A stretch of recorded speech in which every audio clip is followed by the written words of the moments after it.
está fazendo dentro do Mix Literário, né, que é essa programação de literatura dentro do Mix Brasil. Para quem não sabe, o Mix ele teve durante 2 anos uma intersecção com a balada literária do Marcelino. Teve 1 ou 2 mesas de autores LGBTs, de 2012, 2013, né? E, enfim, o Marcelino continua com um trabalho maravilhoso, que inclusive está acontecendo agora, né? Grande agitador. E a gente conseguiu essa oportunidade de fazer uma programação bem extensiva com autores LGBT. Né? Eu ressalto muito a questão sempre dos autores LGBT, porque uma discussão que tem se acumulado bastante, que até a Alice ironizou na peça, é a questão da literatura LGBT, né? Que é a gente considera assim, como uma marca que vem de fora, da mesma forma como a marca homossexualismo com ismo, né? E que a gente que é mais uma caixinha, né, para encaixar. Vocês são aqueles que escrevem sobre sexualidade, então vai lá, escreve, né? A gente vai ficar aqui assistindo vocês da jaulinha, né? Então a gente tem feito uma discussão muito grande sobre o que seria, como que os autores LGBT, que tipo de obra nós produzimos, se nós nos interessamos por outros temas além da sexualidade, e ao mesmo tempo de que forma, sim, falar muito da sexualidade e de uma sexualidade, entre aspas, desviante, ela é muito importante para a gente olhar algumas questões centrais. Hoje a gente começou com um debate sobre o Pasolini, né, em que os rapazes mostraram, Davi e o Rodrigo Geras mostraram para a gente uma entrevista, um vídeo super raro, um documentário do Pasolini, em que ele vai entrevistando as pessoas na rua, perguntando se elas acham que deveria o sexo deveria ser mais publicizado, falar de sexo e tudo mais, e todo mundo achando que não, né? Porque realmente ele já sacava, naquela época, como grande gênio que era, né, de que o fascismo, a primeira frente de batalha dele é exatamente contra a sexualidade, para depois dominar as outras coisas. E ele conseguiu mapear isso direitinho na Itália, né? Bom, nessa primeira edição do Mix Literário, a gente tentou trazer o máximo de nomes, né, de novas vozes, de nomes consagrados. Nós reunimos 80 autores aqui, desde de pessoas que atuam nos saraus da Zona Sul, por exemplo, até pessoas que têm, sei lá, que vêm dos Jardins e têm 9 publicações, né? Um dos trabalhos foi tentar discutir bastante, já desde a primeira mesa, que trouxe o coletivo Reinaldo Arenas da USP, qual é o lugar de determinados autores LGBT dentro do que a gente chama de cânone literário, né? E eles trouxeram uma reflexão bem interessante, dizendo que, ao invés da gente normatizar o que seria uma literatura LGBT, os autores LGBT deveriam se unir exatamente para combater a ideia de um cânone literário. Porque quem é que define o que é o cânone? Quem é que define aquele livro que está sendo... né? São sempre os homens brancos héteros. Então, assim, nós estamos num momento muito importante da história em que ninguém confia nas grandes redes de livraria, ninguém confia nas grandes editoras, e nós estamos cada vez mais nos unindo, os autores, através de eventos, porque nós percebemos que os leitores estão ávidos para perceber realmente qual é a nova literatura, para além do marketing que é feito, né? E aqui a gente tem reunido, então, muita gente que está lutando muito. E também, como eu disse, tentando entender o lugar de alguns grandes nomes no cânone, como foi o caso da conversa sobre os 90 anos da publicação de Orlando, da Virginia Woolf, né, como um grande ícone queer, tudo mais. E resolvemos finalizar esse encontro pensando qual é o lugar do Caio Fernando Abreu, né, tentando relembrar um pouco o Caio Fernando Abreu, tanto o lugar dele na literatura, quanto histórias que nós conhecemos sobre ele, trazer o máximo da memória viva do Caio para cá, né? Eu queria apresentar os integrantes especialíssimos dessa mesa que finaliza o nosso evento. Aqui ao meu lado tem o Celso Cury, eu vou apresentar. Eu tenho até que ler, porque, gente, esses três têm uma carreira que é surreal. O Celso Cury, que é jornalista, diretor, crítico de teatro, ator e produtor, né? Você assinou a histórica coluna do meio, no jornal Última Hora, durante o período militar, que deu um bafão imenso, que foi todo mundo te defender, você se tornou o alvo da grande questão se a gente deveria ou não falar da homossexualidade publicamente, né? Você foi o grande alvo e pioneiro nisso, né? E é o criador e editor do famosíssimo OFF, Guia de Teatro, diretor artístico da Oficina Cultural Oswald de Andrade, membro da PCA, todas as instituições de teatro, né, Celso? Nem você está. Você está em tudo. Desde 68, olha, o ano que tudo aconteceu, atua na área cultural. Todos os jornais, né, revistas, Última Hora, Editora Abril, Editora 3, TV Cultura, nos programas Panorama e Metrópolis, Abril Vídeo, e também a atuação política na Secretaria de Cultura do Estado de São Paulo, ocupou os cargos de diretor da divisão das casas de espetáculo.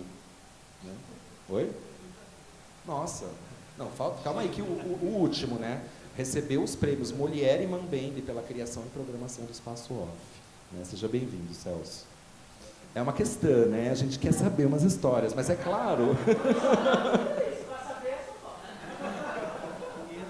Aqui no meio nós temos o Ítalo Morricone, maravilhoso, que veio do Rio especialmente para falar do Caio e também do Roberto Piva, junto com o Trevisan, que rolou ontem no Museu da Diversidade, né?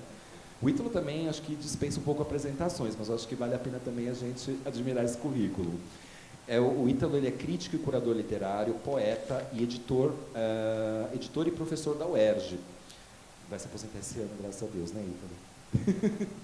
De 2008 a 2015, foi diretor da editora da UERJ, onde criou a coleção Ciranda de Poesia. Ele foi curador do Café Literário da Bienal Internacional do Livro do Rio de Janeiro entre 2009 e 2013, membro do conselho editorial de diversos periódicos universitários de literatura no Brasil e no exterior. Ele é autor de Ana Cristina César, O Sangue de uma Poeta, e de Como e Por que Ler a Poesia Brasileira do Século XX. Também organizou um volume de cartas do Caio Fernando Abreu, que foi um volume bem importante, né? E importantes antologias de literatura, né? Todo mundo já teve em casa o volume, né, Os 100 Melhores Contos Brasileiros do Século XX, que tem vários viados lá dentro, Ítalo. Obrigado. E do nosso lado, o Rodolfo, que está super expandido, porque acabou de apresentar essa peça belíssima. Né, o ator, ele sai expandido, né? Muito bom. Essa peça belíssima que ele faz há 15 anos, o Requiem para um Rapaz Triste, né? Eu vou ler aqui também, Rodolfo. O Rodolfo, ele é ator, ele é diretor de teatro, jornalista e mestre pela Unicamp, e ele pesquisa atualmente a relação entre teatro e gays para a sua tese de doutorado. Como ator e diretor de teatro, ele trabalha com a literatura nacional e suas possibilidades em cena, e tem em seu currículo peças adaptadas do Caio, do Marcelino Freire, Fabrício Carpinejar e Eliane Brum. Seus trabalhos foram apresentados, tem todas as siglas de capitais aqui, você já rodou o Brasil, né? Rodolfo, ele realmente tem uma pesquisa muito grande do que são as narrativas gays que estão sendo produzidas aí, tem uma relação muito pessoal com a obra do Caio também, né? Bom, só para a gente abrir os trabalhos, eu queria, de repente, passar primeiramente a palavra para ti, Ítalo, para você mapear para a gente como que você sente o lugar do Ítalo na literatura, do Caio, na literatura hoje em dia. Várias iniciativas como a sua, por exemplo, várias iniciativas suas foram fundamentais no sentido de canonizar o Caio como um escritor para além de um escritor gay, né? Que traz muitos temas, enfim. Você pode comentar para a gente, por favor? Bom, primeiro eu queria dizer para vocês que é um prazer estar aqui e estar com o Celso Cury, uma figura, apesar de São Paulo e Rio serem países quase que diferentes, mas uma figura muito importante em todos os sentidos. O Alexandre, que, nossa, fico impressionado com a capacidade de organização, e esse trabalho do Rodolfo, belíssimo, né? Que consegue recuperar o Caio Fernando de uma maneira tão fantástica, a performance em si, né? E ele, quando ele me encarou, que ele encara a gente na peça, né? Ele me encarou, aí ele falou assim, universitário. Só que agora eu fiquei sabendo que ele também é universitário, então tudo bem, ele estava sendo autoirônico, né? O Caio Fernando, acho que a primeira coisa que eu gostaria de dizer, não estou assim com um roteiro preparado, mas a primeira coisa que eu gostaria de dizer é o caráter profundamente dramático do texto do Caio Fernando Abreu. Tanto que, se você for ver o que tem mantido o Caio Fernando Abreu vivo são, sobretudo, adaptações teatrais da própria prosa dele do que propriamente a prosa em si, né? A gente teve um exemplo aqui evidente do Rodolfo, que juntou, né, diversos... Você pegou A Dama da Noite como uma espécie de um eixo, e aí você foi fazendo enxertos com textos de vários textos, e também tem uns cacos, né? Porque esse lado interativo teu, você consegue encarnar uma pessoa, um Caio, né? Um personagem de Caio conversando com pessoas, né? Então, esse caráter dramático da literatura do Caio Fernando Abreu, ele é muito interessante da gente notar. O Caio escreveu peças de teatro, mas, por incrível que pareça, são os contos e são os romances que garantem, num certo sentido, a sobrevivência, digamos assim, é muito o lugar do teatro. Agora, nós tivemos um grande acontecimento editorial, né, que foi o lançamento dos contos completos, ficaram algumas coisas de prosa mais... O Triângulo das Águas ficou fora, mas provavelmente a Companhia das Letras vai publicar a obra completa. Então, isso é um grande acontecimento, porque com isso as pessoas vão poder ter um acesso ao conto do Caio Fernando Abreu, que, sem dúvida nenhuma, o Alexandre quer que eu situe, né, literariamente, o Caio Fernando Abreu. Então, sem dúvida nenhuma, o Caio Fernando Abreu é um dos maiores contistas brasileiros de todos os tempos, e alguns dos contos do Caio Fernando Abreu são obras-primas absolutas, né?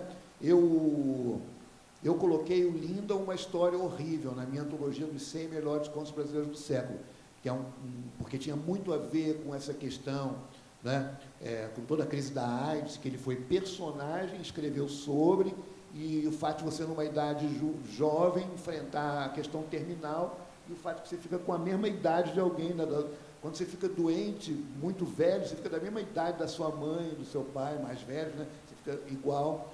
Então, tinha essa coisa também, era um ponto muito importante. Mas talvez, eu estou numa situação, como essa antologia foi feita quase 20 anos atrás, então não são autocríticas, mas são, assim, eu acho que tem coisas que eu ou colocaria ou trocaria, quer dizer, talvez o melhor, para mim, talvez a melhor narrativa curta do Caio Fernando Abreu não esteja lá.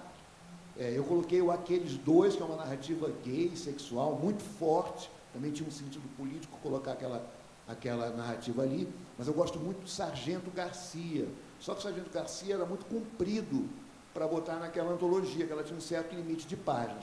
Mas eu diria que o Sargento Garcia é uma das obras-primas da literatura brasileira, né? É uma beleza de conto, realmente, né? E diz respeito a uma... a gente não devemos mais ficar usando a palavra homossexualismo, né?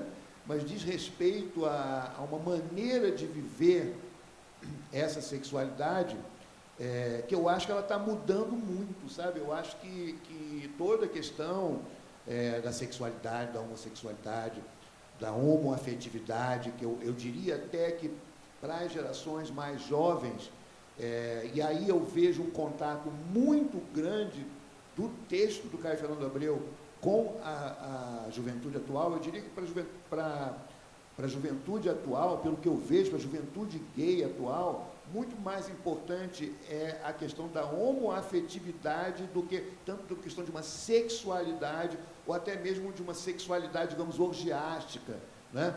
Que fica, quer dizer, não é que ela deixou de existir, porque jamais deixará de existir uma sexualidade orgiástica, né? Algumas pessoas dedicam a vida a isso, outras pessoas passam por isso, e outras pessoas não têm nenhuma relação com isso, né?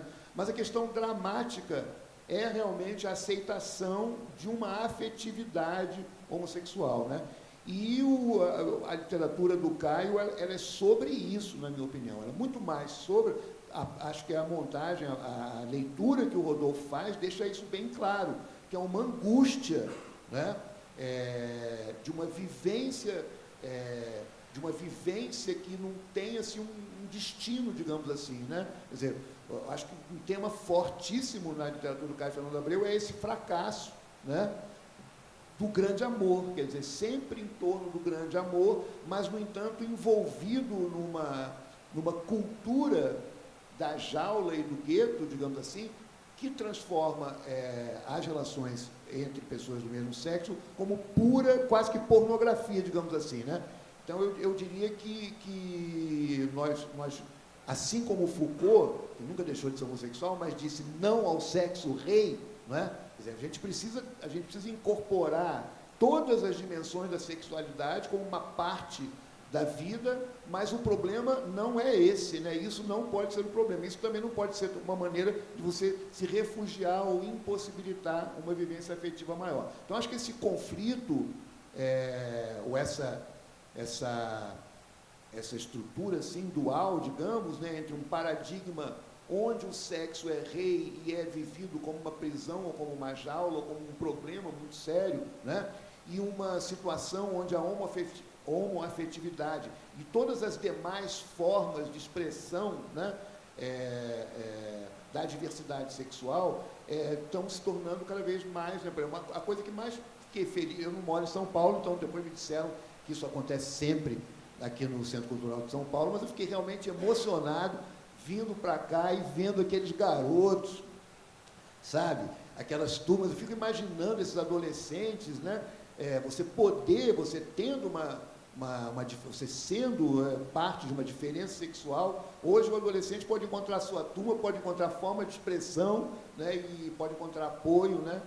Então, eu acho que isso eu diria que esse seria, em primeiro lugar, o caráter dramático, em segundo lugar, essa questão histórica de uma possibilidade de diálogo impressionante que a obra do Caio Fernando Abreu tem com a discussão sobre diversidade sexual, sobre homoafetividade entre pessoas do mesmo sexo, ou mesmo gênero, nessas transições históricas. Ele viveu profundamente o seu momento, mas ele conseguiu fazer uma literatura que dialoga com o nosso momento atual, né? E aí, passando para um terceiro ponto, né? Esse momento é o momento da contracultura, né? Enfim, do sexo, drogas e rock and roll, né? Não sei qual foi o nível de envolvimento do Celso Cury com esse mundo, né? Mas nós somos da geração 70. Eu passei pelo sexo, drogas e rock and roll, né? Enfim, mas aí hoje em dia somos todos setentões, oitentões, sessentões. Tem certas coisas que você fazia quando tinha 20 anos, você não pode fazer por uma questão de saúde mesmo, né? Mas assim, o clima é outro, né? O clima realmente é outro no mundo hoje, né?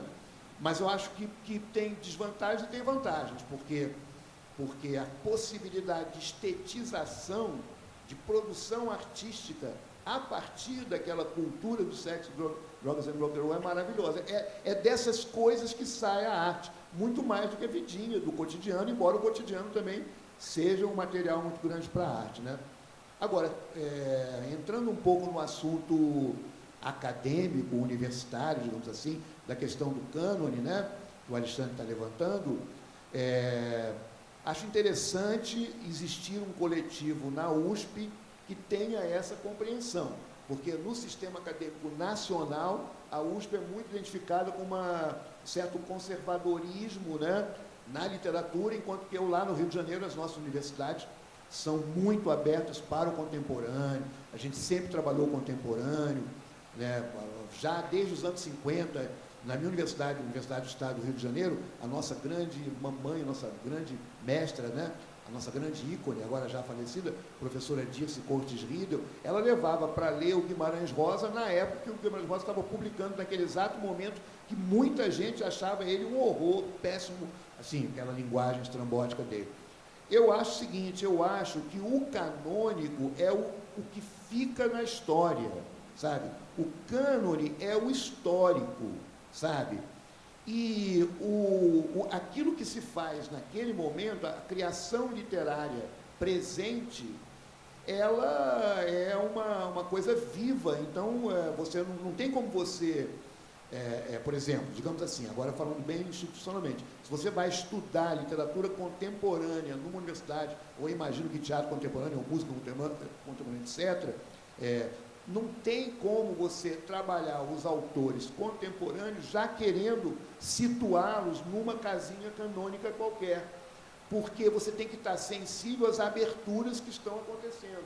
E hoje, por exemplo, quer dizer, as grandes aberturas literárias que estão acontecendo.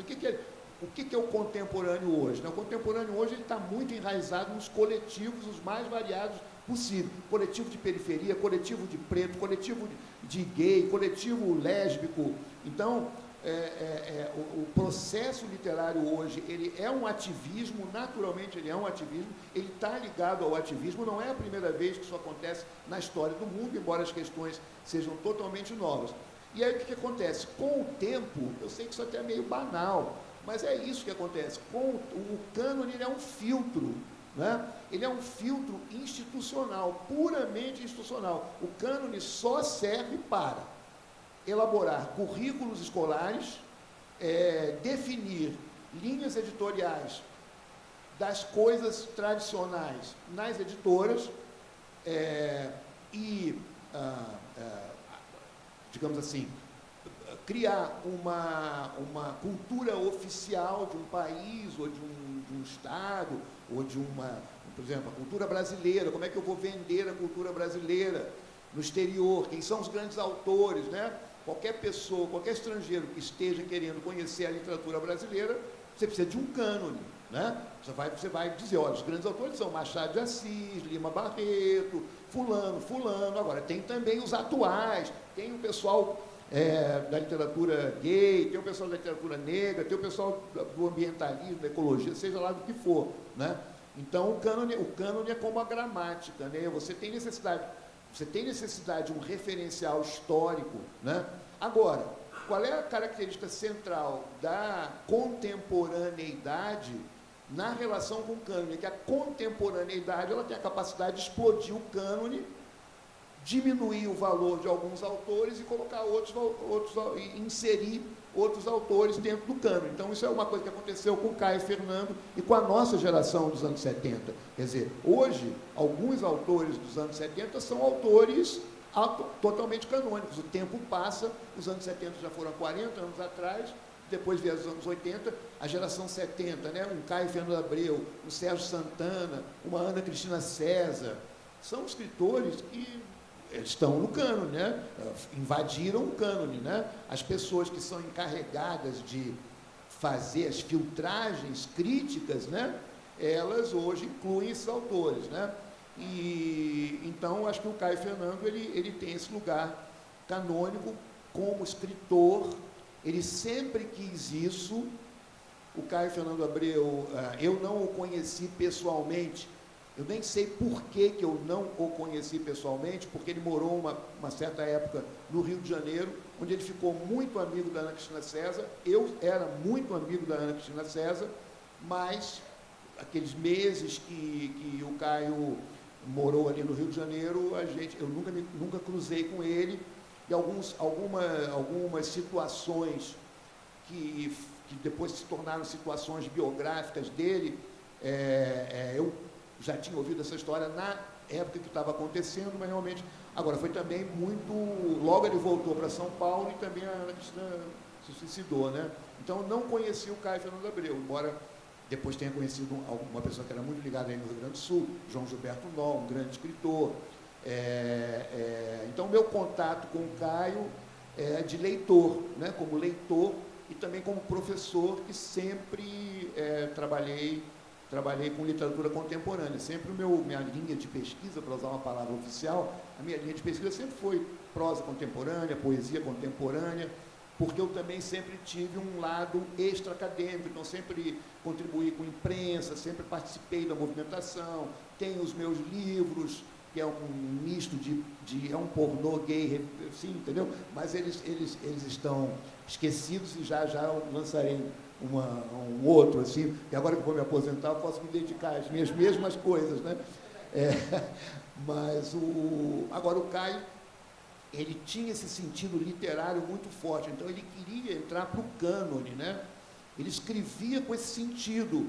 Eu até perguntei agora para o Celso se ele já tinha esse sentido. Claro que você, quando tem 20 e poucos anos, você não tem esse sentido, você está trabalhando e tal, mas ele sempre, pelo que a gente lê nas cartas, pelo que a gente lê dos depoimentos de pessoas que conheceram, ele levava muito a sério o fato de ser escritor, né? Então, ele não estava brincando. E ele não gostava das gavetinhas. No entanto, quando ele se internacionalizou, quando ele... isso acontece muito com autores contemporâneos, inclusive com artistas plásticos brasileiros. Eu nunca me esqueço do caso da Jacques Lerner, que quando fez exposição lá no MoMA, em Nova York, ela foi celebrada pela crítica americana como uma grande artista mulher. E ela ficou indignada com isso.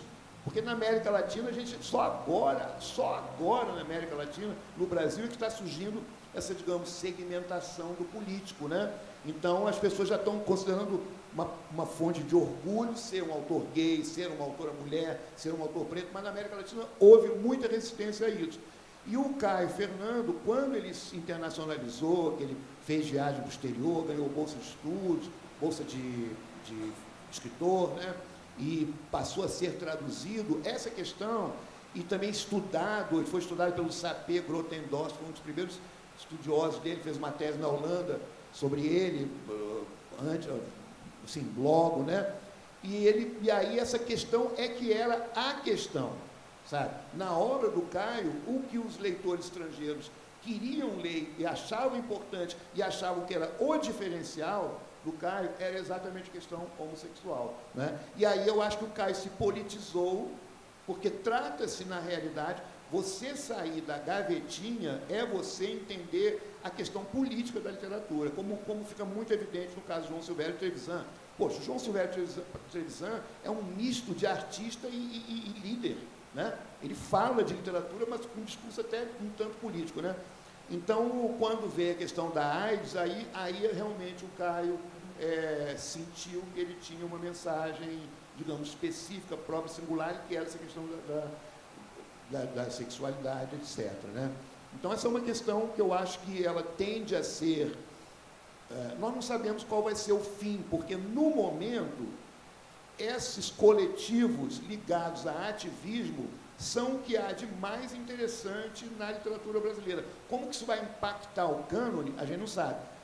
E eu gosto sempre, para falar de cânone, eu gosto sempre de citar um poema do Antônio Cícero, que chama Guardar.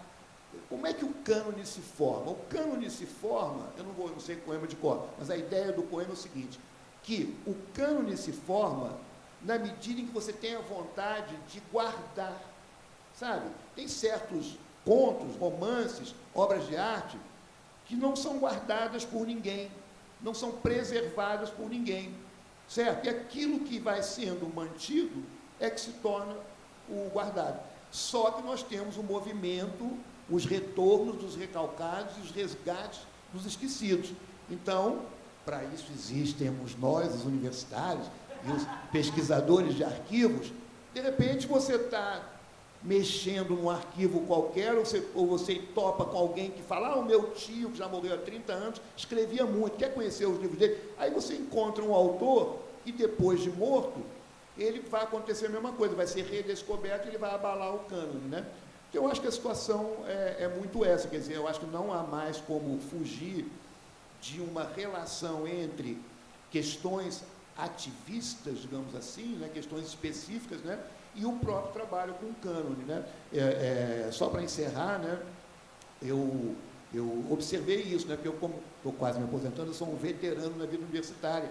E aí, outro dia, eu peguei assim, eu vi um concurso para professores na Universidade de Ceará, um concurso para professores na Universidade da Paraíba, nas universidades mais periféricas.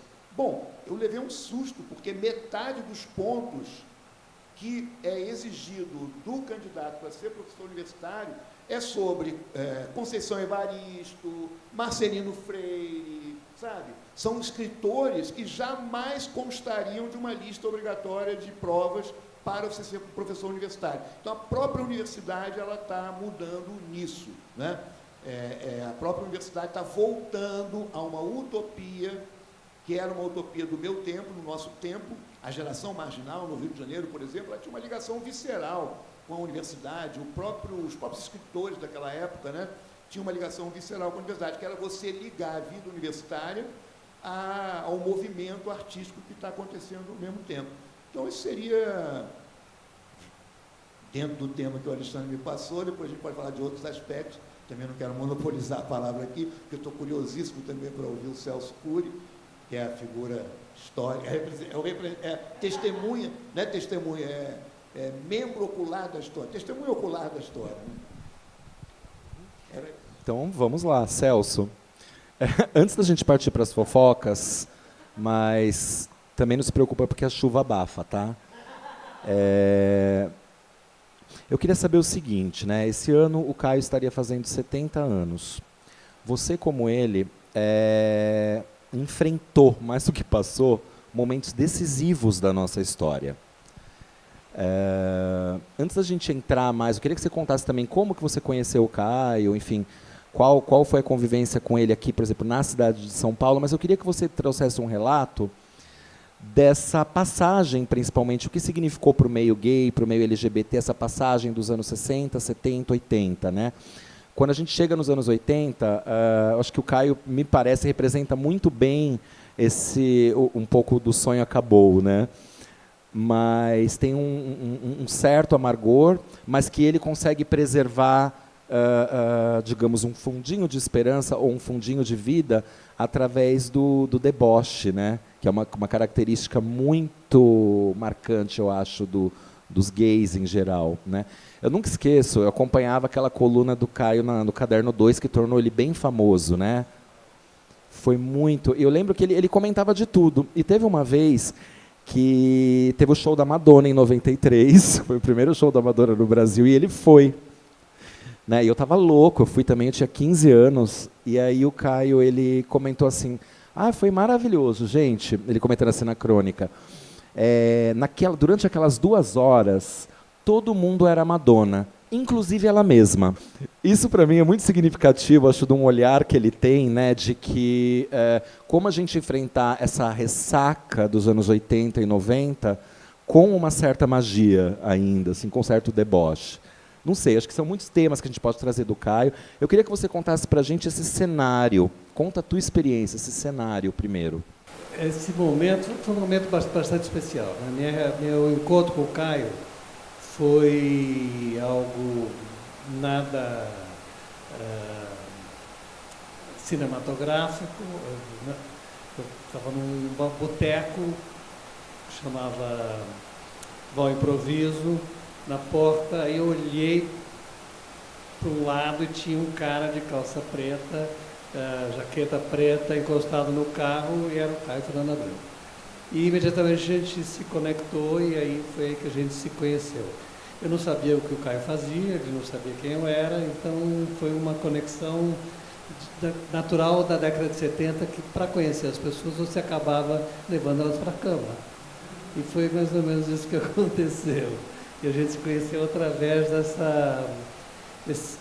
dessa relação que começou sexualmente. Realmente, essa é a história. Aquele momento era bem complicado e e a gente tentava quebrar algumas barreiras que a gente vinha enfrentando. Eu já tinha sido processado pela União, pela Coluna do Meio, por união, que o processo dizia o seguinte: era o processo por união de seres anormais e atentado à moral. E vários jornalistas tinham entrado nessa brecha da lei, que era processar por atentado à moral, aos costumes, e o processo seguiu durante alguns anos. Era um momento de mostrar, eu acho, para as pessoas que a gente ia manter a liberdade conseguida um pouco antes. Eu acho que a liberdade dos anos 70 ela começa a acontecer no final dos 60 e os 70 a gente tinha que lutar bravamente porque a repressão vinha pesada. Todos nós fomos presos, por vários motivos. Se não era preso porque estava na rua trepando, era preso, como eu, por uso de drogas. Então eles juntavam histórias e acabavam prendendo de alguma maneira.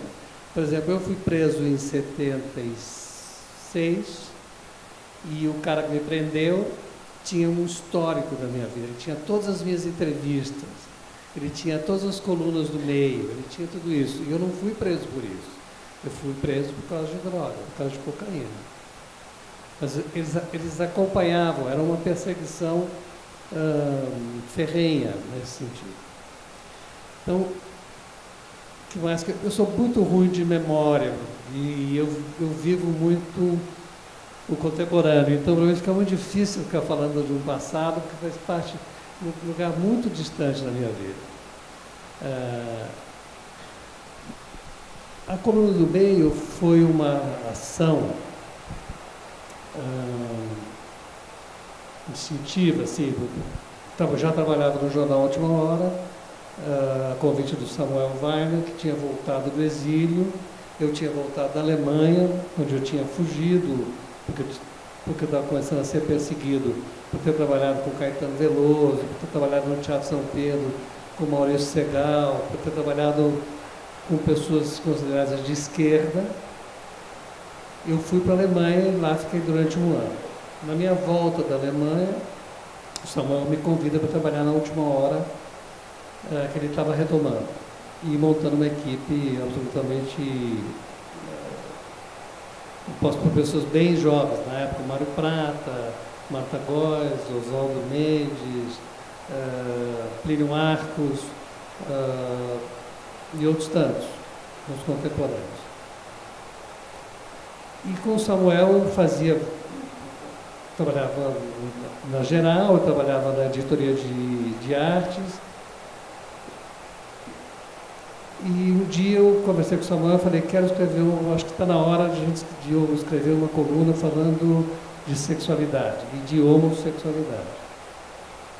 O Samuel falou, você ficou maluco, vai se ferrar, a gente vai se ferrar, não vai dar certo, melhor não.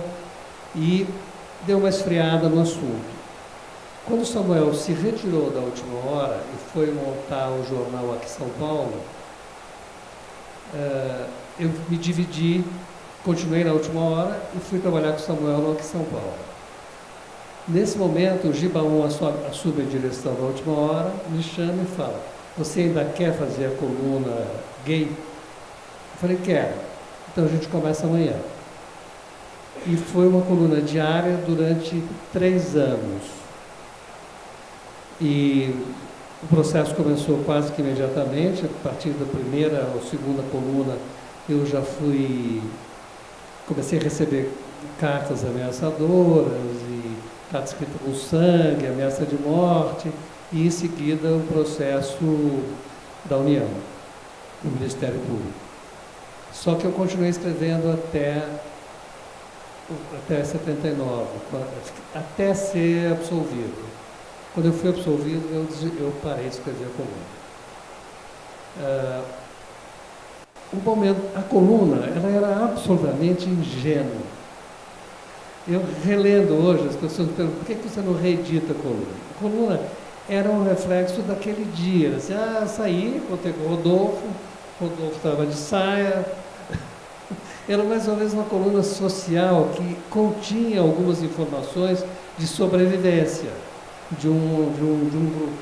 Então ela era bastante forte por falar de um assunto que era proibido, vamos dizer assim, mas ela era muito ingênua. Eu tinha 26 anos, era um trabalho bastante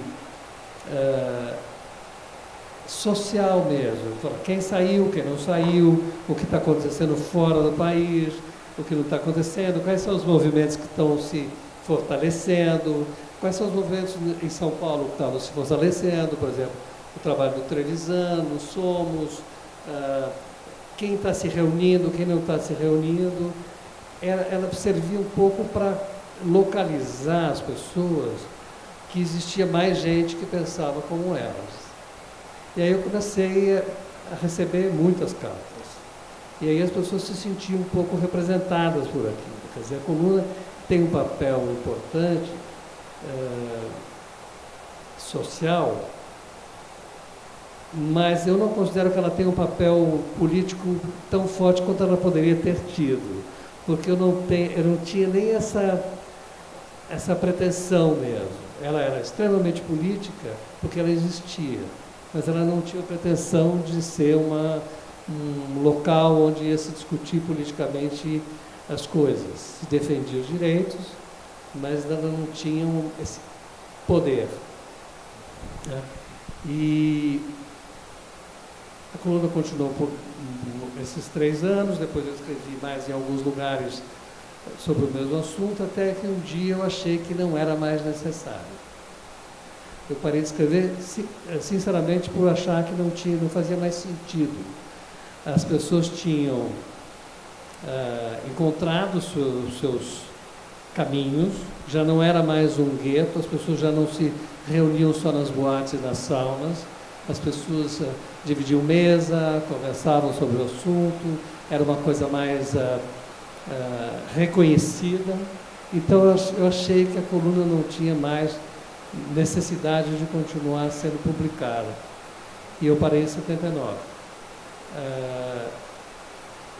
É mais ou menos isso, a história da coluna. E aí eu reencontro o Caio na Pop, porque eu fui trabalhar na Abril e aí acabo reencontrando o Caio. E você falou uma coisa muito interessante, que era, o Caio tinha humor, mau humor e extremo bom humor. O Caio era uma pessoa muito mal-humorada, muito difícil no convívio, porque ele era muito fechado em algumas coisas e muito crítico em outras. Então, era bastante complicado. Eu imagino que deve ter sido para o Caio também um grande sufoco ter morado comigo esse ano que a gente morou junto, porque eu falo muito e o Caio não falava nada. Então era assim, de vez em quando ele me olhava e falava, ele vai enfiar um pano na minha boca, eu calar a boca. Porque, imagina, tinha dono da verdade, queria falar, e o Caio, aquela coisa equilibrada, caminhando para aquele buraco que a gente conhece no trabalho do Caio, que é bastante difícil. Então, por exemplo, para mostrar um pouco, o Caio chegava a ficar, eu ficava morando com ele, ficar 3 dias sem ver o Caio. O Caio se trancava e saía em horas que eu não estava, eu estava dormindo, ou quando eu voltava, eu não sabia se ele tinha saído ou não tinha saído do quarto. Se ele estava vivo ou se ele não estava vivo. Porque ele falava, não vou aguentar mais, isso é uma merda. O Caio era bastante...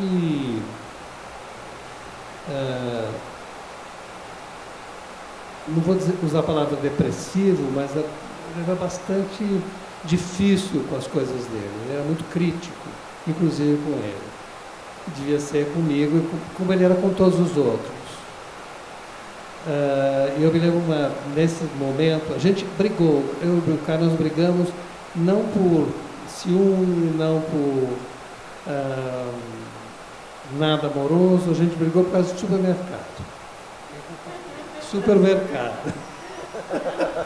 Brigou por contas, por quanto gastou de luz, quanto não gastou. O Caio era virginiano, eu sou geminiano. E foi a única briga que a gente teve, mas resolvemos em um dia essa briga e continuamos apaixonados um pelo outro até o final da vida do Caio, que eu acompanhei até o final. Até quando tem essa publicação das cartas do Caio, eu me sinto um pouco mal, porque eu não tenho nenhuma carta do Caio, nem nunca escrevi uma carta do Caio. Porque a gente morou junto, a gente não precisava se comunicar através da carta. Então eu falava, eu não tenho uma merda de uma carta do Caio, um pedaço de papel lá.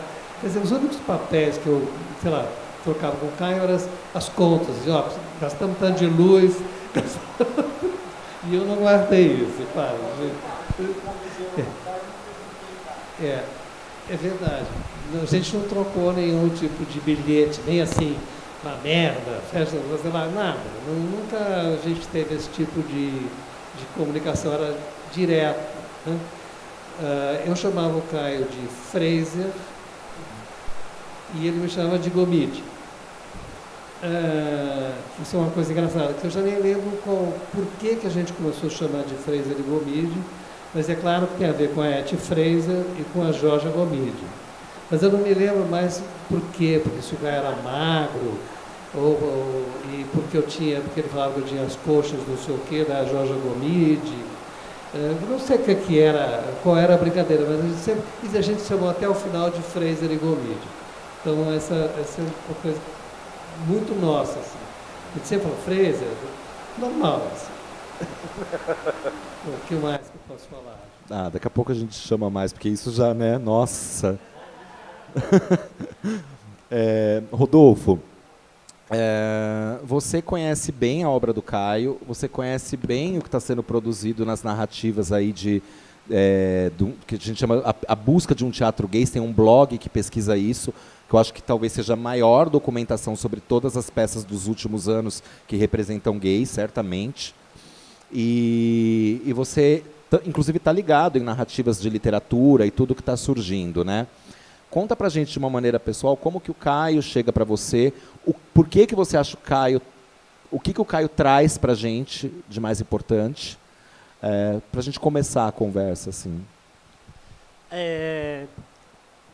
Bom, o meu olhar é um olhar de fã, eu sempre gosto de dizer isso. Eu conheci a obra do Caio em 98, o Caio já tinha morrido fazia 2 anos. Eu sempre fui rato de biblioteca, e eu lembro que eu sempre via o Morangos Mofados na biblioteca, e eu nunca conseguia passar do primeiro conto. Então, aquele livro era um livro que me assombrava, porque eu não conseguia, não tinha bagagem cultural para ler aquele autor. Mas aí eu lembro que em 98 eu assisti aqui no Centro Cultural uma montagem do Gilberto Gavronski, da Dama da Noite, e aquilo foi para mim arrebatador. E eu lembro que, é uma coisa bem, eu gosto sempre de contar a história, eu lembro que eu estava com o meu primeiro amor, e a gente estava assistindo tal, e aí tinha uma cena, a gente estava assim, joelho com joelho, e tem um pedaço do Caio, do texto da Dama da Noite, que ele fala, quando você encostava o seu joelho quente na minha coxa fria, e aquilo para mim foi tipo um soco, assim. E aí eu saí do Centro Cultural e falei, gente, quem é esse cara, né? Aí um amigo meu falou assim, ele tem um livro aí, chama Os Dragões Não Conhecem o Paraíso. Vai ler. E aí eu fui ler Os Dragões Não Conhecem o Paraíso, que para mim é assim, o melhor livro dele, e fiquei arrebatado. Então eu era um jovem de 22 anos, que encontrei no Caio alguém que representasse as minhas angústias. Basicamente começou assim. Aí eu fui ler tudo do Caio, comecei a pesquisar o Caio, guardar recorte do Caio, etc. e tal. Então, a minha história começou aí. E com o passar do tempo, eu fui essa pessoa, né? Eu fui a Porto Alegre, eu fui no cemitério, eu conheci a família, eu guardei todos os recortes que eu pude, eu assistia todas as peças do Caio, eu guardo as filipetas, eu vou lá e eu critico, eu vou lá e cutuco, virou um inferno. Mas isso também não eximiu eu de sofrer com a literatura dele. Eu acho que isso é bom falar também. O Caio tem muitos contos deles que são densos, que são que são muito profundos, e isso me arrebatava como pessoa. Então, eu era um adolescente que ia muito à biblioteca pública, o Caio era um autor que estava nessas bibliotecas públicas, e o meu sonho era encontrar um autor que me representasse. E eu encontrei no Caio, sem querer querendo. Aí, claro, eu viajava, tipo assim, agora eu vou fazer um curso na Oswald. O Caio já deu uma oficina na Oswald. O Caio morou na Frei Caneca. Eu ia lá no prédio da Frei Caneca para saber. Então, eu tive um pouco, essa idolatria. As pessoas do Caio, Celso Cury, Paula Dipp, não sei o quê, Mas isso era uma coisa que eu comecei a pesquisar e comecei a ler muito apaixonadamente. Sou virginiano como Caio, então, né, havia uma identificação talvez mais profunda aí com a obra dele. Quando eu decidi o Requiem para o Rapaz Triste, é o meu primeiro trabalho, eu tenho 5, mas ele é o primeiro trabalho, e eu queria falar sobre as minhas referências femininas. E é curioso porque o Caio tem poucos textos onde a protagonista é mulher. Né? Mas eu queria falar das referências femininas, eu fui uma pessoa criada por mulheres, eu morava com a minha mãe, com a minha tia e com a minha irmã, então o meu referencial era feminino, e eu queria falar sobre isso. E eu fui buscar na literatura do Caio as palavras que traduziam o olhar deste feminino. O Requiem para um Rapaz Triste é uma peça dedicada à minha mãe. Minha mãe foi uma mulher. O Ítalo falou dessa coisa da solidão, né, da angústia. Minha mãe foi essa mulher angustiada. Minha mãe sofreu anos pela ausência do meu pai. Então, minha mãe era essa figura que usava uma camisola azul, mas era marinho, que fumava muito. Então, quando eu pensei, eu vou usar esse cara para traduzir a minha angústia, o meu olhar, o Caio não era pop. O Caio não era um autor conhecido, ele era um autor, estava esquecido, isso foi em 2002, mas ele não era pop na época. Os direitos autorais dele eram muito fáceis de ser acessado. Eu tive muita sorte de poder contar com o apoio da família. A Cláudia Abreu, que era a irmã dele, que cuidava dos direitos autorais na época, ela foi muito gentil, confiou em mim cegamente, e isso fez com que eu montasse esse trabalho, que é um trabalho que não tem nada, assim, né? Um trabalho cru, sou eu e os textos do Caio. E resultou nisso que vocês viram aqui. Com o passar do tempo, esse trabalho ele foi ganhando um respaldo, ele foi ganhando fôlego, ele foi ganhando substância, sem eu meio que entender a importância disso, né? Porque o meu olhar para o Caio era um olhar de fã, não era um olhar acadêmico, né? Uma vez a Paula Dipp falou assim para mim, por que você não estuda o Caio na academia? E eu falei assim para ela, eu não quero. Eu quero poder preservar esse olhar, que é o olhar mais ingênuo, talvez, de afeto com esse autor. Então era isso, eu era um cara de... Eu tinha 26 anos quando eu montei o Requiem.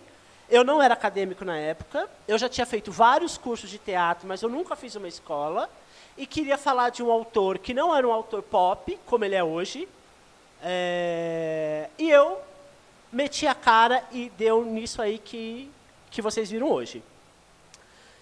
Eu acho que, com o passar do tempo, eu acabei ficando um pouco xiita com a obra dele, mesmo. Muitas pessoas me detestam, porque eu critico muito as coisas que são feitas sobre ele, ou com os textos dele. Acho que isso é importante falar, porque vai emendar nessa questão que você fala da pesquisa. Eu acho que ele se tornou um autor pop, mas é difícil ler o Caio. Não é simples traduzir o Caio, principalmente em cena.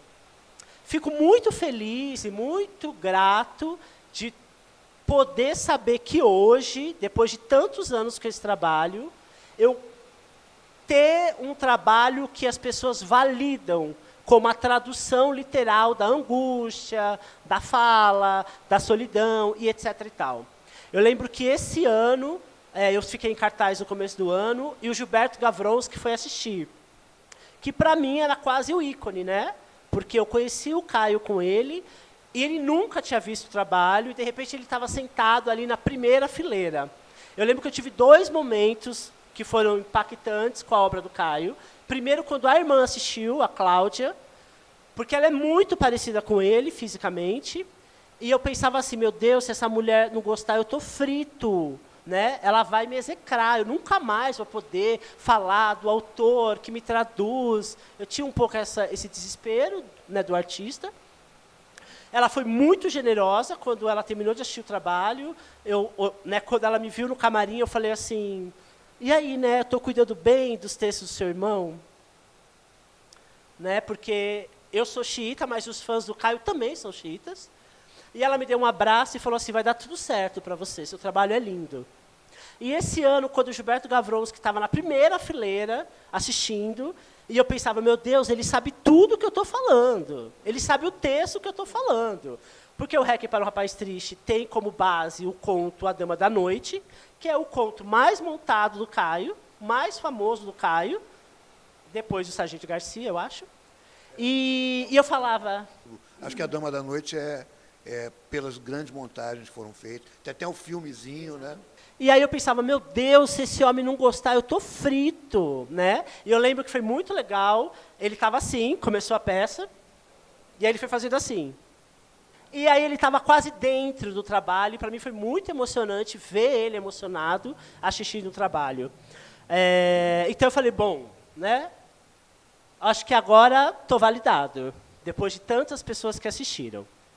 Paralelo a isso, a minha formação é jornalismo. O meu trabalho de iniciação científica foi pesquisar a dramaturgia gay de um autor, na época, de um projeto chamado Bárbara ao Quadrado, que foi a partir de um livro do Drauzio Varela, o Estação Carandiru, que trazia duas personagens, uma travesti chamada Bárbara e uma transexual chamada Galega. Quando eu vi aquilo, e aquilo me incomodou profundamente, eu falei assim, por que que essas personagens são retratadas assim? Então começou aí o meu interesse por como que os LGBTs são retratados no teatro. Isso era 2006, talvez, 2004, para ser mais exato, e aí eu comecei a guardar tudo o que era de peças gays. Recorte, Filipeta, eu assisto as peças, tudo. Eu tenho um acervo, realmente, de jornais lá de 1998. Tenho todos os guias offs, por exemplo, com exceção de um outro, mas eu guardo todo esse material. E eu, ali, naquele momento, então, eu já tinha o trabalho do Caio, e eu pensei comigo, eu quero pesquisar esse lugar. Qual é a representatividade dos gays no teatro? Eu fiz mestrado na Unicamp, e o meu trabalho na Unicamp é pesquisando a dramaturgia homoerótica do Nilton Moreno, que é um dramaturgo conhecido, bastante conhecido. E o meu projeto de doutorado é como que os gays são retratados na contemporaneidade do século XXI, ou seja, de 2000 para cá, que é um período que eu estou bastante ativo, eu vejo tudo que é peça gay, vejo tudo que leva o nome do Caio. Basicamente é isso. Tudo. E, claro, acabei, sem querer, querendo, talvez por eu ler tudo, guardar os livros. Eu sou daqueles que eu tenho os livros de várias edições, tem livros que eu não impresso, livro de cartas, por exemplo, no site de casa, meus livros são todos rabiscados. Então, foi um misto de uma grande paixão por esse autor, que eu me vi representado. Eu acho que quando a gente fala de literatura LGBT e a gente é jovem, qual é o autor que traduz a gente? O Caio foi esse autor para mim, ele ainda é esse autor para mim. Eu tenho um outro trabalho que também mergulha no recorte gay, do autor, que é com os textos do Marcelino Freire, mas, para mim, o Caio assim, é o grande farol. Eu sempre volto na literatura dele. Desenvolvi outros trabalhos, fiz uma adaptação do Lindo é uma História Horrível, dirigi o Emerson numa adaptação dos Dragões Não Conhecem o Paraíso, uso os textos do Caio em aula, quando eu dou a minha oficina de teatro, então ele se tornou, para mim, um grande farol. Assim. Legal que hoje ele é pop, legal que tem um monte de livro, legal que tem um monte de frase que não é dele, o pessoal acha que é dele, legal tudo isso. Mas eu acabei, eu acho que, ficando um pouquinho, assim, talvez ranzinza, porque eu acho que não dá para você encarar o Caio impunemente. Ele é um autor que eu considero muito sério, fala de coisas muito profundas, e eu acho que sim, eu entendo que eu era muito jovem e encarei a obra dele de uma forma intuitiva e ingênua, porque talvez eu era esse jovem que talvez não tivesse tanta profundidade, mas esse trabalho que vocês viram é basicamente o que eu faço há 15 anos. E aí sim, hoje em dia, então, eu tenho essa pesquisa paralela com a dramaturgia LGBT, tenho bastante inimigos e amigos, acho que isso é importante. Eu acho que também não dá para você ser uma pessoa de opinião, uma pessoa crítica, sem você colher esse lugar. E aí, quando as pessoas falam que o Caio era ranzinza, que o Caio era crítico, que o Caio era isso, que o Caio é aquilo, eu falo, eu acho que ele concordaria comigo, porque ele está deixando eu fazer até hoje essa peça. Se essa bicha não me derrubou ainda em cena, né? Eu estou o tempo todo falando desse homem, entendeu? Então, acho que eu estou validado para esse homem, seja lá onde ele esteja. Então, basicamente, eu acho que é isso. Assim, falando um pouco do processo de trabalho, do hacking, a princípio, acho que isso também é importante falar, porque a gente está falando de representatividade LGBT, eu sempre encarei o Caio como um autor gay, mesmo ele, nas entrevistas, ele fala que ele não gostaria desse rótulo, eu sempre defendi que ele era gay, basicamente não gosto dos trabalhos que se furtam de falar disso, de levantar essa bandeira. Existe um trabalho bem famoso de Belo Horizonte, chamado Aqueles Dois, enfim, que é um trabalho muito bonito sobre o conto do Caio. E eu lembro que, na época, eu estava no Festival de Curitiba como jornalista, e eu fui terminantemente contra o trabalho, porque os artistas eles se eximiram de assumir esse viés homoerótico, homossexual, homoafetivo do trabalho. E eu falava, gente, não tem como você encarar esse conto do Caio e se furtar. Ele é um conto homoerótico, conta a história de dois amigos que ficam se cruzando numa repartição pública. Então, tá ali todas as questões do desejo, da impossibilidade de se expressar, da repressão, do medo da homofobia, blá, blá, blá, e o grupo se eximiu, e eu fui terminantemente contra. Então, o que eu posso dizer, assim, o que eu ia falar a princípio eu queria fazer uma peça onde eu falasse das minhas referências femininas. Eu optei por não tirar os pelos do peito, da perna, do braço, porque eu queria que as pessoas olhassem para Alice, que é o nome da personagem, e conseguissem ver a profundidade da literatura do Caio. Esse era o meu objetivo. É homem, é mulher, é travesti, é transexual, é o Rodolfo. Com o tempo, as pessoas começaram a me questionar, quem é essa figura? Mas o que eu acho mais bonito, e sou muito grato por esse trabalho, que basicamente assim validou a minha vida como artista, é que as pessoas elas conseguem se aproximar da literatura do Caio, o trabalho consegue despertar uma curiosidade pela literatura do Caio, as pessoas querem ler o Caio, e as pessoas que conhecem a obra do Caio, elas validaram o trabalho. Então, elas identificam que eu consegui ali traduzir o que não é fácil, vocês devem saber, obviamente, que não é fácil traduzir esse universo do Caio. Então, acho que no resumo, acho que é isso, assim. Falei um pouco da trajetória da peça e falei um pouco do meu processo de pesquisa, porque a ideia é ser um acadêmico, e eu tenho esse material, tenho muita coisa do Caio mesmo, eu já fiz alguns eventos aqui na cidade, onde esse material já foi exposto. Então, mas, para amigos e inimigos, eu sempre gosto de falar que eu só sou um fã dele. Apenas isso. Ui. Tem uma questão que eu queria meio que levantar para vocês três, para a gente comentar, que é a seguinte, também pegando mais uma anedota aí do Caio para exemplificar a ideia.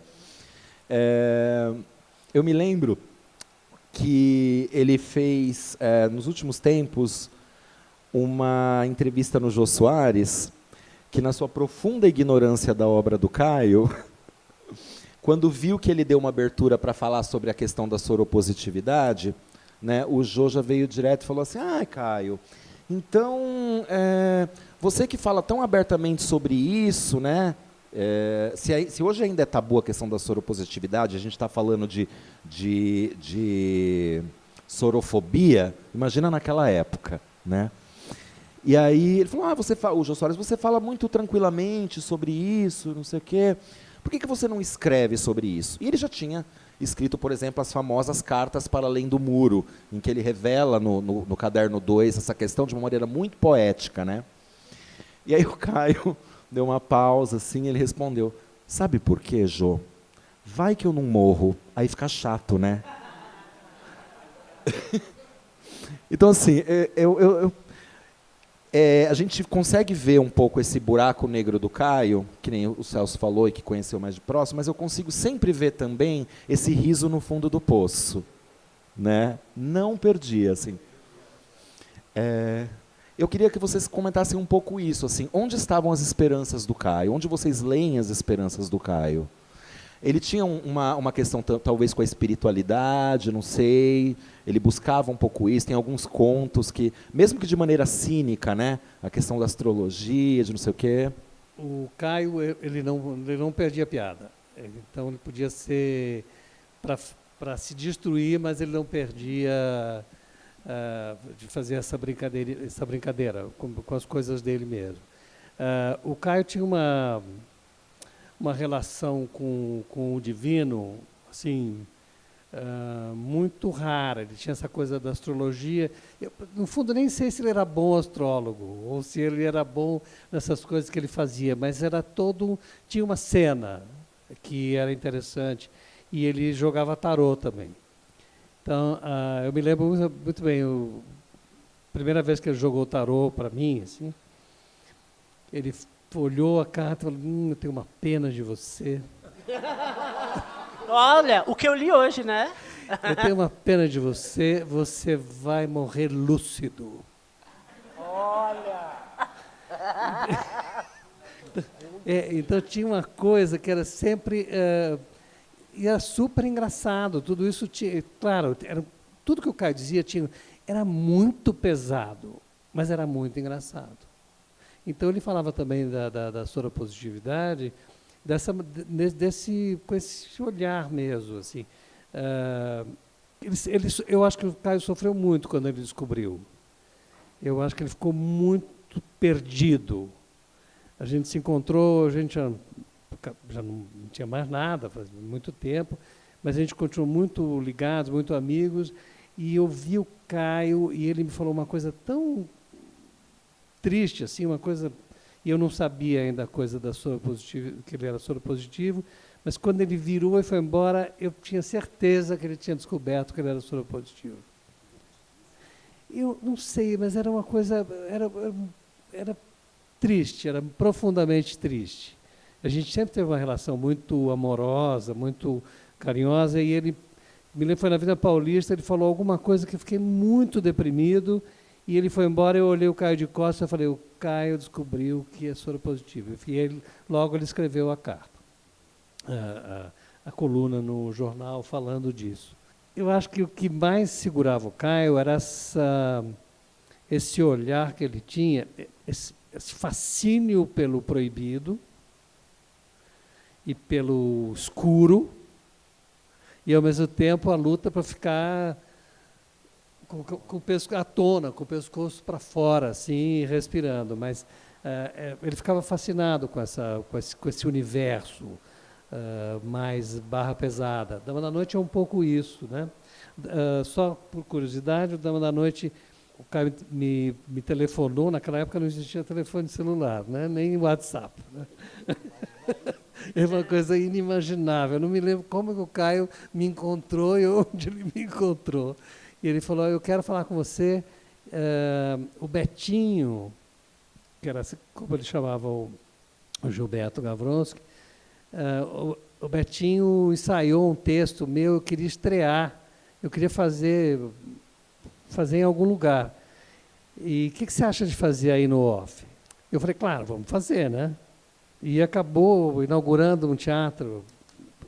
Eu tinha o teatrinho, e eu acabei criando um mini teatro, imagina, um espaço alternativo dentro do off, que era um teatro de 80 lugares. Então, eu criei um teatro chamado Teatro Fábio Namatame, que tinha o tamanho do teatro inteiro, era 1 metro por 1 metro. E tinha urdimento, tinha cortina, e o Gilberto fez a primeira vez o Dama da Noite ali, com o Caio presente. Então, foi um momento bastante intenso. Apesar que o público, que poderia se esperar, que era um público interessado nesse assunto da homossexualidade, ele não ligou muito.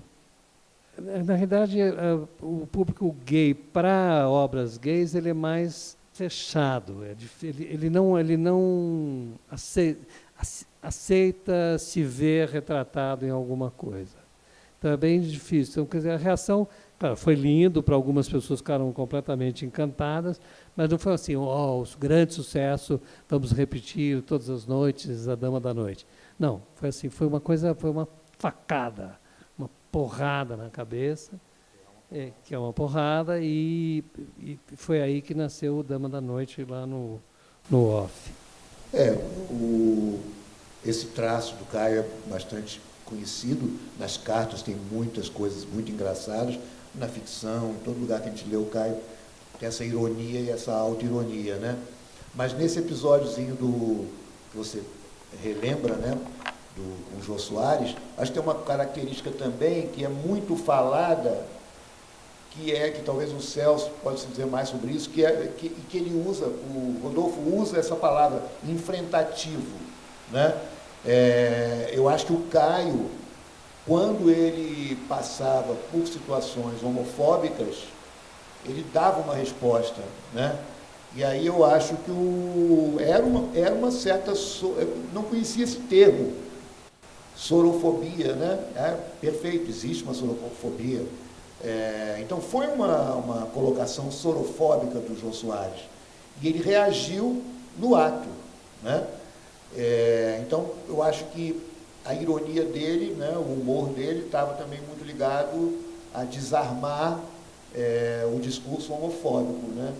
E também, frequentemente, eu acho que as piadas dele, né, são LGBT, né? Elas têm um conteúdo LGBT.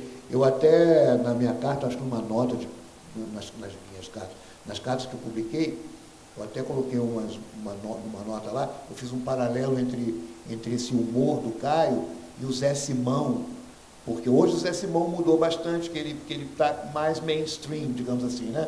Mas o Zé Simão, ele levou o humor LGBT, levou o humor gay para a questão do humor. E é isso que é interessante, né? O Zé Simão, ele também é engraçado, uma outra parte também que eu acho engraçado do Zé Simão é quando ele usa coisas futebolísticas, né? Que é uma espécie de o simétrico inverso do LGBT, do gay, né?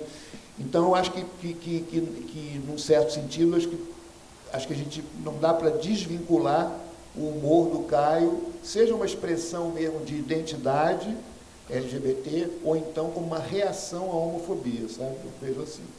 Para mim, como leitor, eu fui bastante arrebatado pela questão da soropositividade, mesmo.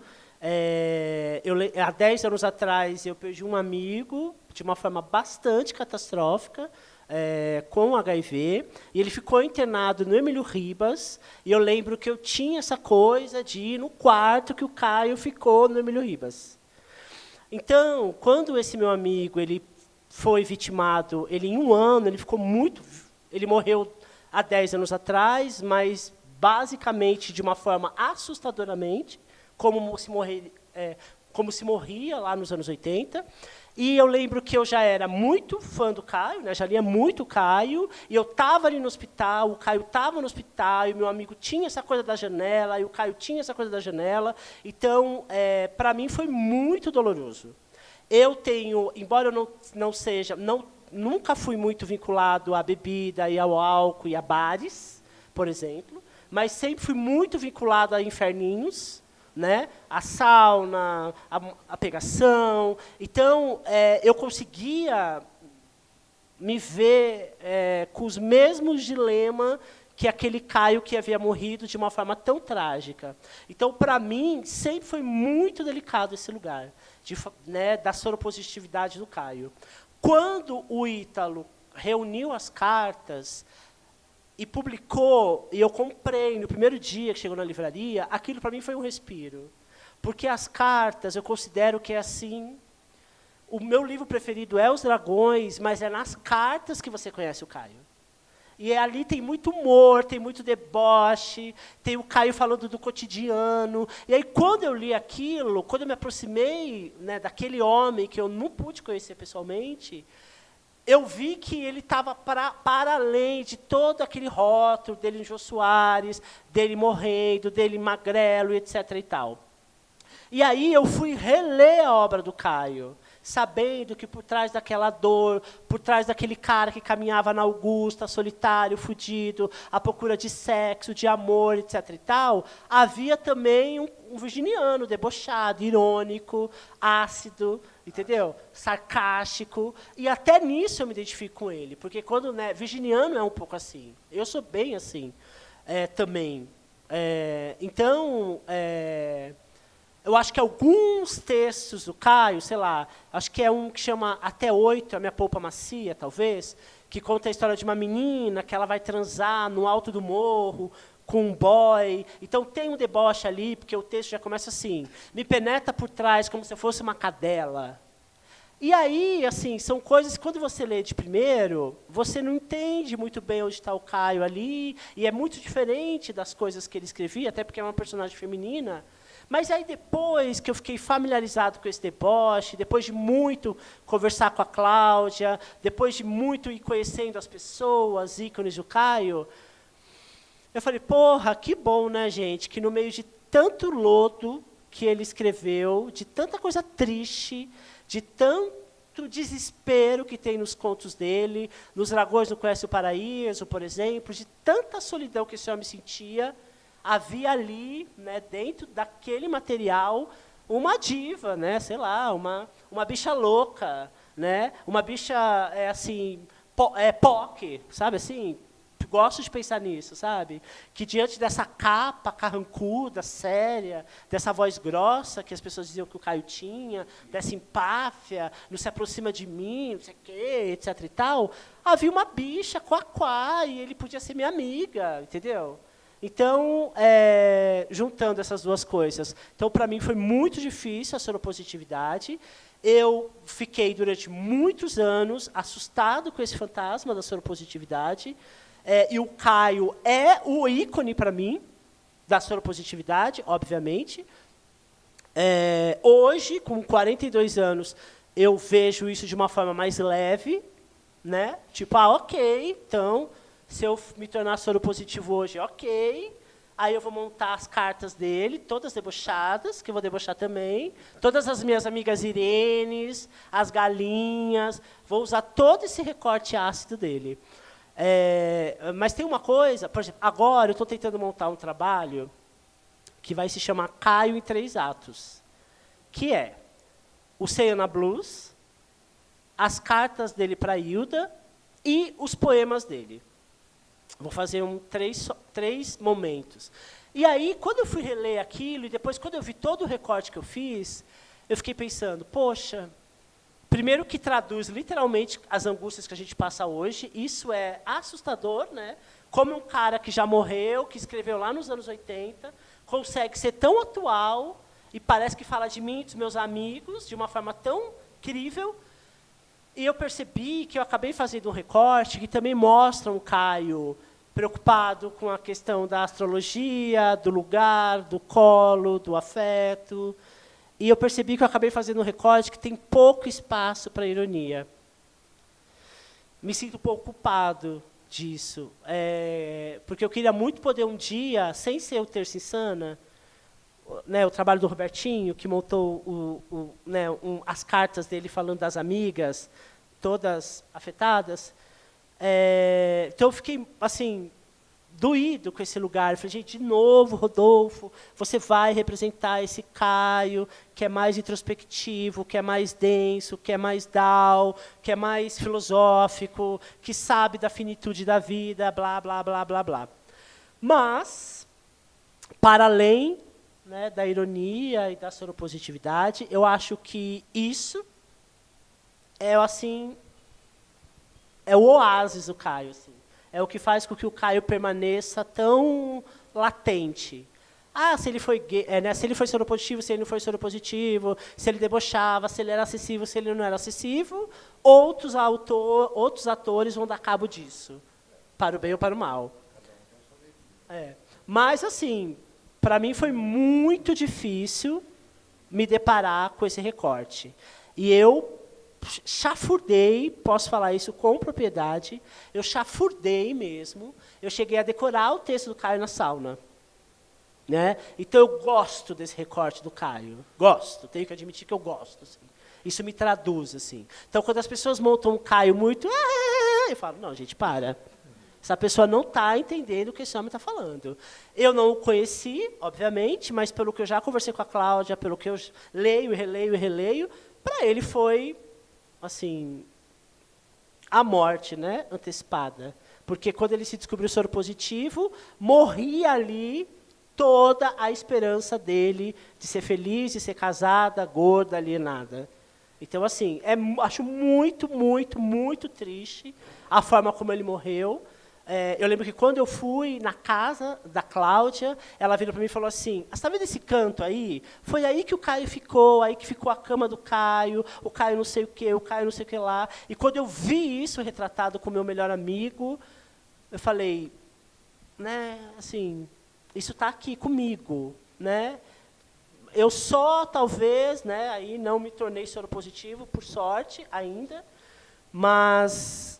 Para mim, foi muito difícil. Eu queria falar um pouquinho também sobre essa questão da soropositividade. Que a minha relação com o Caio é de leitor e tal, né? Mas eu fico impressionado porque teve esse momento que ele ficou completamente perdido, nós temos muitos depoimentos sobre esse momento, a tal da janela, né? Que na Doc Lobo, também no hospital, ele via a janela como uma salvação, digamos assim, né? Uma antecipação da morte. Mas eu acho que, no final das contas, o Caio adquiriu ele enfrentou a doença e a situação da morte com uma maturidade impressionante. Concordo. Que ele não tinha tido antes, porque ele adiou o exame, ele sabia que ele podia ser uma vítima, né? E ele tematizou sempre como um pânico, né? E tem relatos, né, de que, enfim, agora eu não me lembro bem se recomendavam a ele que fizesse o exame, ou o médico disse que antes de ir para a Europa, então deixa para fazer quando voltar, né? E ele já tinha, inclusive, sintomas, né? Antes de fazer o teste, ele já tinha sintomas, né? Então, eu creio eu acho que tinha uma pulsão de morte. Ele próprio tematiza isso, né? Um pouco, né? Quer dizer, todo mundo sabia do perigo, digamos assim, né? Então, na maneira como o Caio viveu a sexualidade, como a gente lê também nos textos dele, né? A ligação entre erotismo, pulsão erótica, pulsão de morte, é uma ligação real. E o Caio, acho que ele experienciou, né? Ele experienciou ou viveu essa radicalidade. Como o Celso falou, né? Que ele gostava, que ele tinha uma atração, ele era dark, né? Ele nos anos 90, ele era dark. Então ele tinha que viver, ele viveu essa ambiguidade de maneira muito forte, né? Agora, eu vou colocar o meu depoimento pessoal, né?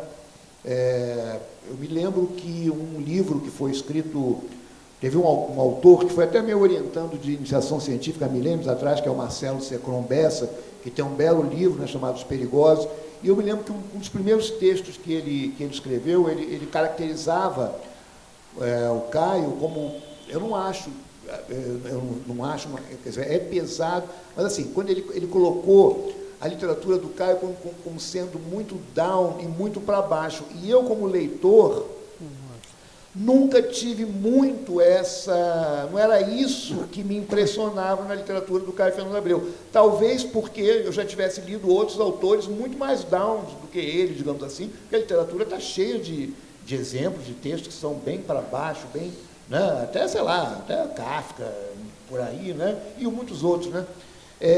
Porque, para mim, o que pegou sempre muito no Caio foi a coisa literária, poética mesmo, sabe? Ele é um escritor que ele tem uma linguagem poética muito forte. Agora, tem esse outro elemento, que é o elemento da dramaticidade, que aí eu acho que a montagem do Rodolfo, ela expressa muito bem a dramaticidade, e também que eu acho muito bonito na tua peça, que eu acho que ela pega o lado engraçado, o lado irônico. E só uma coisa, lembrar aqui um episódio, né, anedótico da vida dele, que é o negócio da voz, né?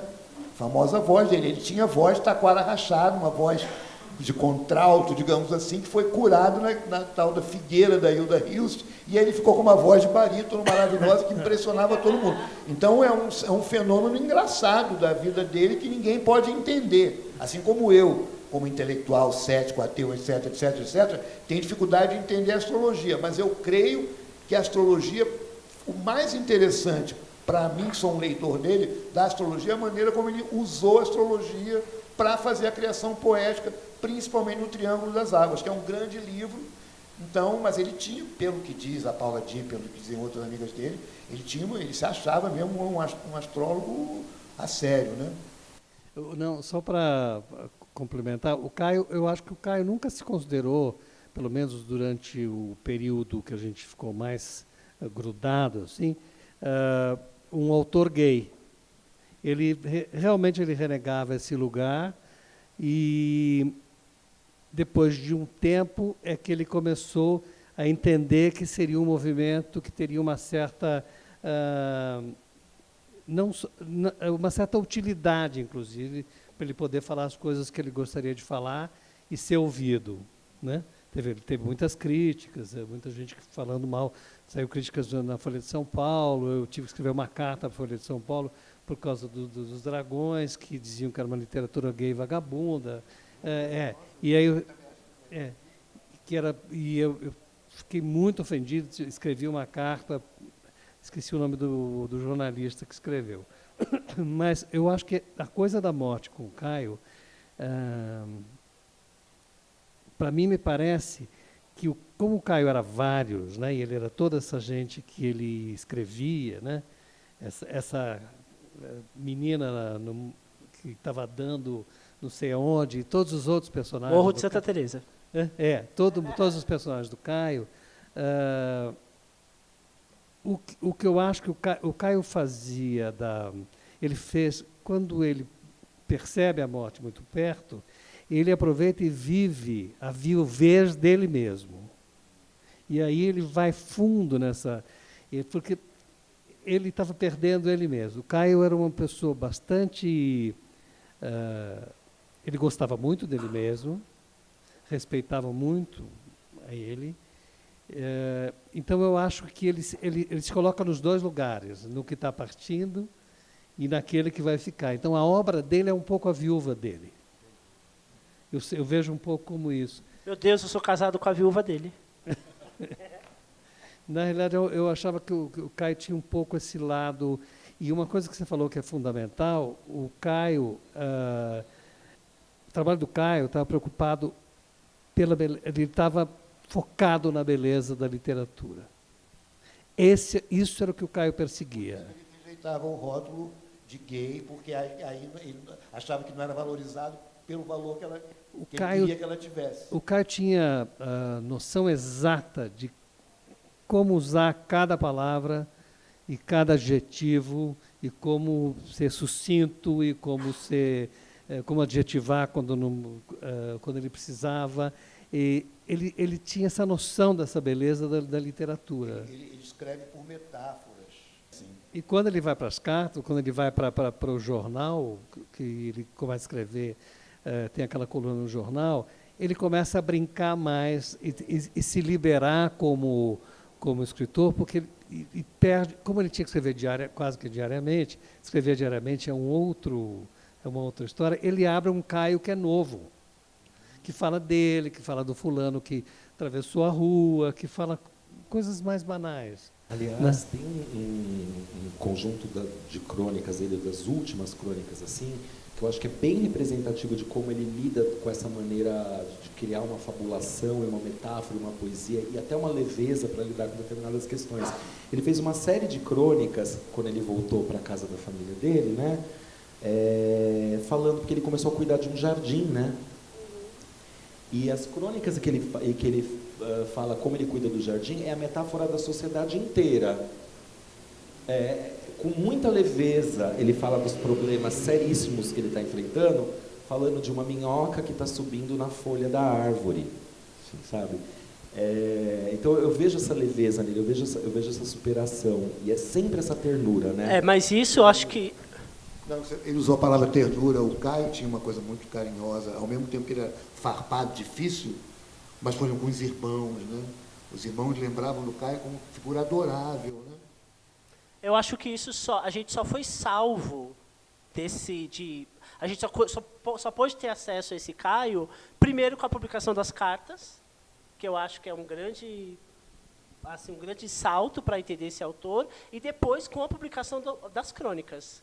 Se esse material não tivesse vindo à tona, eu acho que a gente ainda ia ficar um pouco patinando, achando o Caio aquele cara down, entendeu? Com exceção, claro, das pessoas que conheceram ele, então viam esse outro lado dele, mas eu acho assim que a publicação das cartas e a publicação das crônicas, que são 2 livros que têm as crônicas, a grande virada, assim. E talvez aí eu acho, talvez as cartas que poucas pessoas têm acesso, porque é um livro com uma tiragem esgotada, e quem tem.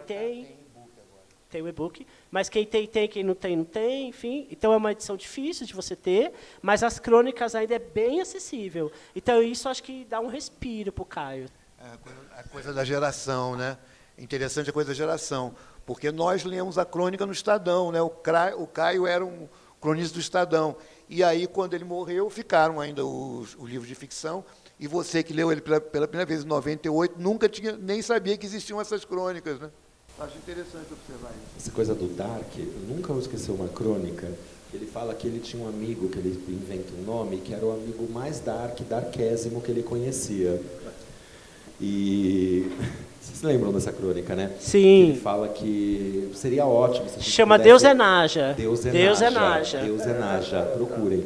Ele fala, isso seria ótimo que pudesse ter uma Jamanta Delivery que passasse por cima da gente naquela descida da Lorena. Com a Santos, é uma coisa assim. Né? Esse humor, né, junto com o Dark, assim, acho que é muito representativo. Deixa eu falar para vocês, antes de passar para as palavras finais, nós ultrapassamos todos os tempos aqui para poder conseguir ficar juntos 1h30, e já passou essa 1h30, porque, né, é muita coisa, né? É muita coisa. Eu lembro de ainda dentro dessa, juntando um pouco tudo, tem uma outra anedota envolvendo ele e a Hilda. A Hilda conta que eles tinham um combinado de que quem morresse primeiro que ia aparecer para o outro com uma peça de roupa vermelha, né? Eles tinham combinado. E a Hilda já tinha aquela coisa que ela tinha ido até no Fantástico para captar espíritos, né? E ela conta isso está registrado lá no caderno da Hilda do Instituto Moreira Salles. No Literatura Brasileira, né? Ela conta que no dia em que ele faleceu, antes dela receber o telefonema, ele estava na soleira da porta dela com um cachecol vermelho, né? Ela conta isso. Enfim, mitologias da Hilda, não quero, né? Mas eu acho muito significativa essa história. Eu acho que da busca deles dois, assim, por um mistério da vida, né? Tinha gente que colocava muito que o Caio, mesmo se afundando na vida, ele sempre se colocava com uma certa distância, assim. Não sei, Celso. Bom, eu acho que isso é pura verdade. Ele, por mais que ele tivesse mergulhado no grande buraco, ele tinha esse olhar eu tenho que escrever sobre isso. É a coisa da viuvez dele mesmo. Ele assim, eu tenho que estar nesse buraco, mas eu tenho que ter o distanciamento necessário para poder escrever sobre aquilo que eu estou vivendo. Ele tinha esse poder mesmo de fazer isso. E mesmo as coisas mais engraçadas. O Caio era muito engraçado. Eu me lembro, o último dia que eu encontrei com o Caio, que foi um pouco antes dele morrer, a gente foi ver um espetáculo que o Gilberto dirigiu no Festival de Porto Alegre, que era Borboletas... Uma história de borboletas. De borboletas. Que era super lindo. É muito forte, né, esse momento para a gente. E eu tinha ido levar o computador do Caio, que a gente fez uma vaquinha, comprou o laptop dele, que ele escrevia, estava na vaquinha, e fui eu que levei o laptop para Porto Alegre. E eu fui ver a peça e fui ver junto com o Caio. O Caio estava de calça branca, eu lembro perfeitamente da cena. E eu sabia que o Caio ia morrer muito em breve, assim, e que eu talvez não fosse ver o Caio. E eu sou muito chorão. E eu comecei a chorar e o Caio me chutava. Para com isso, idiota. Chora. Você não conseguia parar. Eu molhava a calça dele. Você está molhando a minha calça, porra. Porque era muito triste ver. A história de Borboletas é um texto lindíssimo, né? E muito triste. E eu estava muito triste, porque eu sabia que era uma situação... Naquele momento, não tinha medicamento suficiente para a sobrevivência do Caio. E, então, sabia que ia acontecer. Então, foi muito duro. Mas ele não perdeu o humor, nem eu debulhando na frente dele, me arrebentando. Ele não perdeu o humor. Estava bem fisicamente? Estava bem. Também foi, né? Foi. Calça branca, justa. Muito justa, sempre muito justa. Gente, muito, muito obrigado pela presença de vocês, Celso, Ítalo, muito obrigado pelo depoimento, muito obrigado por ter vindo aqui fazer esse trabalho com a gente. Rodolfo, você ter apresentado mais uma vez aí pra gente. E agradecer ao público do Mix, que arrasou muito, assim, dando um apoio, para a gente poder se unir, falar de literatura. Muito obrigado. Não, e tem uma coisa que o Caio falava, não sei se eu esquecer, sempre, não, mas isso é ótimo, só para encerrar. Sempre que entre duas pessoas, como que é isso? Sempre que entre duas pessoas alguém estiver falando de mim, eu estarei com um decote bem profundo. Não tem uma coisa assim? Sempre que as pessoas estiverem falando de mim, eu estarei linda, com uma perucona, um decote bem profundo, tal, aproveitando esse momento. Então, vamos torcer para que isso tenha ocorrido hoje também. Viva Caio!